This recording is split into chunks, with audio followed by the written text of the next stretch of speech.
Good morning, my diesel patchlings. Today's video is very special. One of my fans, who's currently dying, commented his final request before passing on is to see my opinion on who's the biggest furry in the Vanoss crew. I believe Sneaky Snail is onto something and has noticed what I've noticed as well. Many of the crew's members are designed as half-human, half-animal hybrids, a very common trope utilized in the furry community. So today we'll be ranking the Vanoss crew members based on how much of a furry they are. I'll also be adding the goons on here as requested by McNasty. I'm sure this is the tier list he wanted to see himself on. Starting at the bottom, we have the human tier. This is reserved for those who show zero signs of being a furry or have any fascination with animals. Next, we have the Therian tier. These are individuals who are not necessarily full-on furries, but will still wear animal-like features, such as cat ears or alligator teeth. Finally, we have the furry tier. Any individual that I deem to be a furry will be placed here.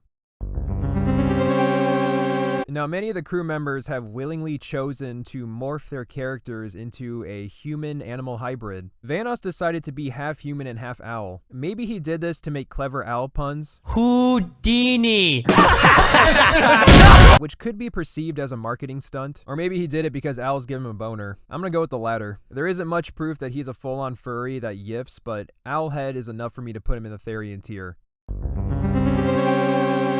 Scotty has never given me the vibe that he likes Furry Willy. His character is just a regular human, and I don't really see any hardcore evidence that would place him in this tier. Just a normal dude chillin', human tier.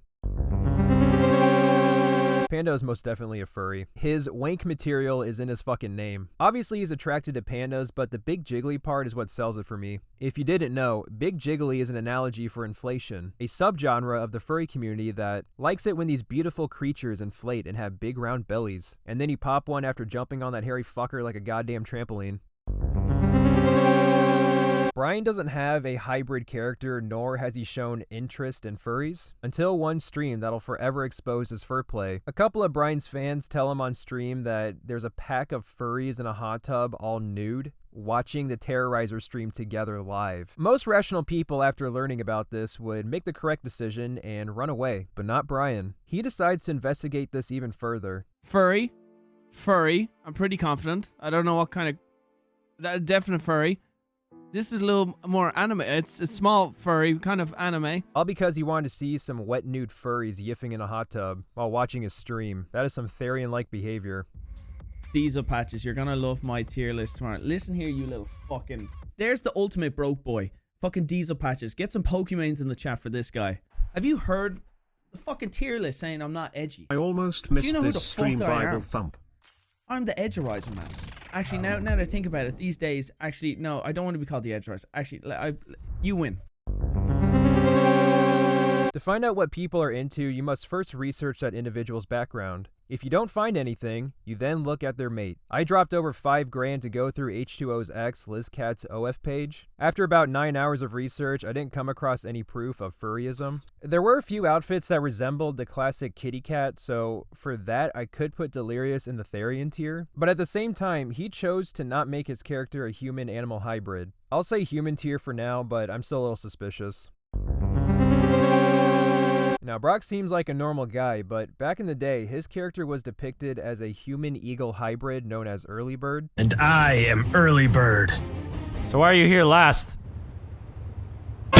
Also, if you look at his channel banner, he's fucking a moose, Therian. There's a video clip of Nola making fun of furries, ranting about them, calling them disgusting, the worst creatures in the world. This furry is such a fucking loser, dude. I don't give a fuck! This furry's such a loser. Yeah, furries will never be popular. I'm not worried. They should all be gassed, you know, shit like that. But all of that was a cover-up because recently Nola has messaged me a picture from DeviantArt that made me puke all over my keyboard. If he says this is Photoshop, it's all just cope and deflection, because this is most definitely a real screenshot. Trust me. I haven't seen any evidence of Marcel being a furry, and he chose to keep his character a normal human being. I remember him like knowing all the Sonic character names and all that shit, so he might wink to that, but that's not so bad. Human tier. Biggest fucking furry on this list, no contest. Like many of the other crew members, Wildcat's character is a human-animal hybrid, half man, half pig. Gross, but we're used to that by now. But the real kicker is that Wildcat had a custom-made fursuit built for him and willingly walked into a furry con dressed as a pig. He'll say it was all for jokes, all for laughs, but we all know he secretly liked it. What do you think are some misconceptions about... We are not about sex. At all?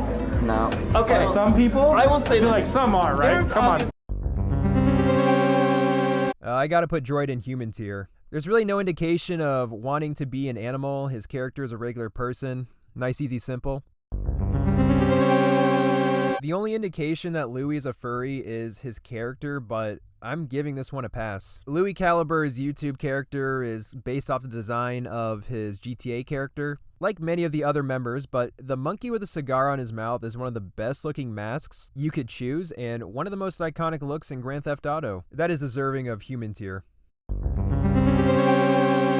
McNasty's character is a human cardboard box hybrid, so not associating with any sort of animal or furryism, but still pretty odd. I guess we can put him in human tier. Oh wait, what's this? McNasty used to be a vegan, but now just limits the amount of meat he consumes. This might not mean anything, but according to a 2008 study that conducted a sociological survey on the furry people, over 92% of furries are omnivores. McNasty would be considered an omnivore now due to his diet of eating veggies and meat, meaning there is a 92% chance that McNasty is a furry. Fucking got your ass. Soup has gone on the record multiple times making fun of the furry species. Some might argue he's just covering up his furry gene, but I feel like Soup is actually genuine, and for that reason he'll go into the human tier. Well, that's my list. It's 100% accurate.